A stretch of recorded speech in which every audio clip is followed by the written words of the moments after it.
Today we're going to analyze the various steps of protein purification using SDS page. Brief review of the process. Steps 1 and 2 you did not do. They were done for you. But basically you would take your plasmid containing your gene of interest, transform it into bacteria, grow them and select them on a plate for colonies containing your plasmid. You came in at step 3. We had induced our bacteria and grown them up, and you took the results of that. From that, you made a cell lysate, a cell-free extract containing all the proteins.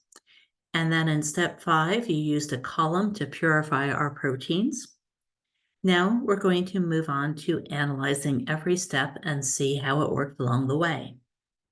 You can also do an activity assay, but luckily for you, our proteins being fluorescent, all it took was a simple spec reading to determine if we had activity or not, and you saw that we did. All right, there are two purposes of analyzing our protein. The first is, did we successfully induce GFP? And did we obtain pure GFP and pure RFP TAT? To do this, we're going to use SDS page, sodium dodecyl sulfate polyacrylamide gel electrophoresis.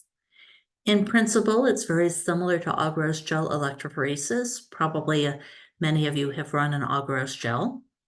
You're separating your proteins by size, could be DNA too if you were doing the agarose, and smaller molecules move faster.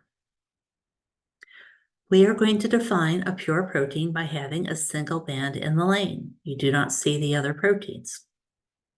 So why are we using SDS page rather than agarose, which is easier to run? Let's look at some of the reasons. The first factor that affects mobility is size. SDS page has a higher resolution than agarose, meaning it's better for separating smaller molecules. On either agarose or polyacrylamide gels, smaller molecules, DNA or protein, move faster. For our work, which came off the size exclusion column first, smaller or larger proteins? Remember, our larger ones came off first. Well, which is larger, DNA or protein? A single-strand DNA or RNA made of one base has a mass of 330 Daltons. Double-stranded has one base pair, so 2 of these, so 660 Daltons. A protein made from a single amino acid or a single amino acid in the protein is 110 Daltons, so quite a bit smaller than a base. If you have a very small plasmid, 3,000 bases is a very, very small plasmid. At 660 Daltons per base pair, you would have about 2,000 kilodaltons.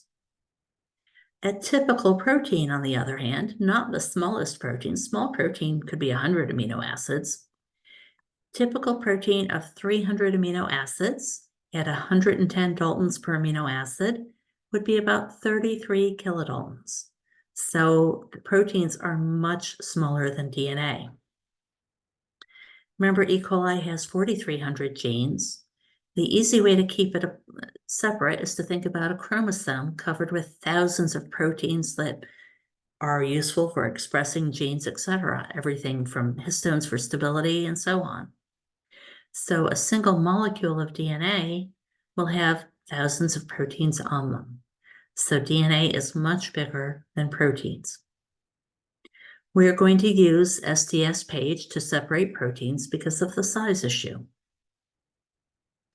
Second factor affecting mobility is charge. What's the charge on DNA? Does anyone remember? Well, it has that phosphate backbone, and so it has a uniform negative charge. Proteins, on the other hand, can be positively charged, negative, or neutral, depending on the amino acid side chains. We'll use SDS to coat our proteins to give them a uniform negative charge, so we can eliminate the factor of charge affecting mobility. Our SDS is in both the loading die, loading buffer, same thing, and running buffer. Another factor that affects mobility is shape.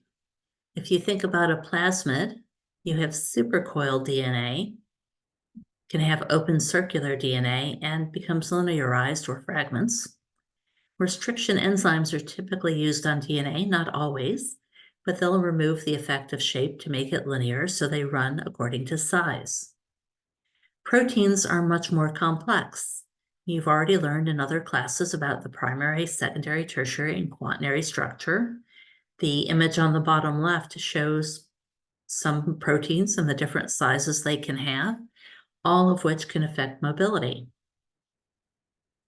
If you take a look at the phospholipid bilayer membrane, you can see a lot of proteins have different shapes here. For instance, your alpha helix protein and then your surface protein. They're quite different in shape. We need to denature our proteins to eliminate the effect of shape so that they run according to size. If you don't denature your sample fully, you'll get streaking and blurring and it won't run correctly. So this example shows a gel that's not well denatured. To help us with this, we're going to add SDS loading buffer, which is also called loading dye. And here are some of the components in our loading dye.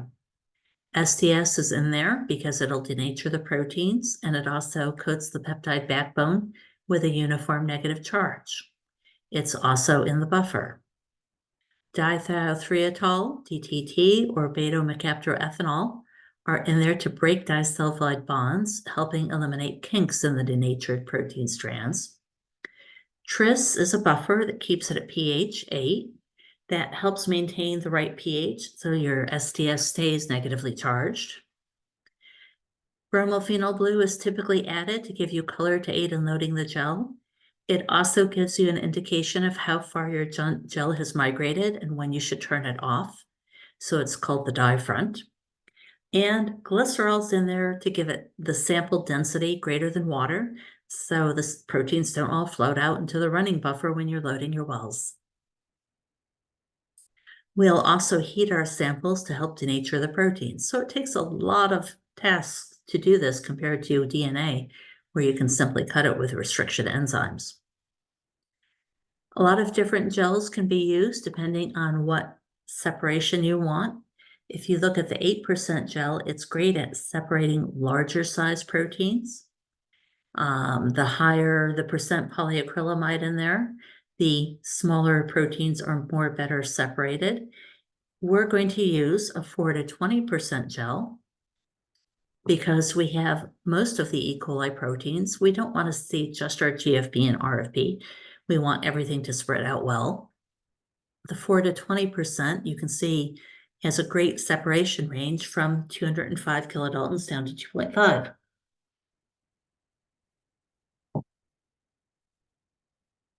When we run our gel, the current will cause it to go from proteins to move from the negative to the positive.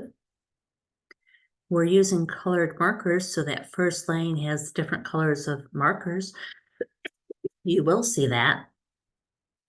Unlike this example, though, the proteins will not be visible on the gel because they haven't been stained yet. You will, however, see that blue dye front as a uniform line across the bottom to know when to turn it off. You're going to run your gel at 250 volts until that blue dye front is at the very bottom of the gel plate. It should be almost off. If you stop your gel early, we'll all know because your gel will not have as good protein separation. So take a few extra minutes to make sure your blue dye front is at the bottom of the plate. Next, we need to look at visualizing our proteins. There are many different stains you can use. We're going to use one called Kumasi blue. When you have Kumasi blue, it interacts with your proteins to give a blue complex. However, it also interacts with SDS, and we are running our gel in SDS buffer. This will cause a higher background. To help eliminate that background, you need to wash your gel for 15 minutes, changing the water twice every 5 minutes. You'll remove the SDS, which will help decrease background so you can see your protein bands more clearly. Remember that our goal is to evaluate how well the protein was induced and how pure the protein is, defining protein as a single band on the gel. For our purposes, since we've only done an SP or a Cephalex column, size exclusion, we're going to call it pure if you have GFP in a well, but no RFP TAT, or vice versa, because the size exclusion does not really remove any other protein that's similar in size. While your gel runs, work on worksheet 4 so we can help you with that.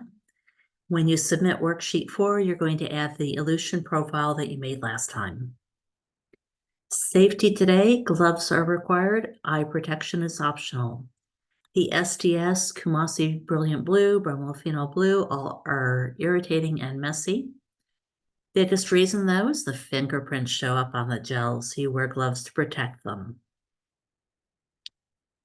Acrylamide is a neurotoxin, but it's much less harmful when it's polymerized as our gels already are.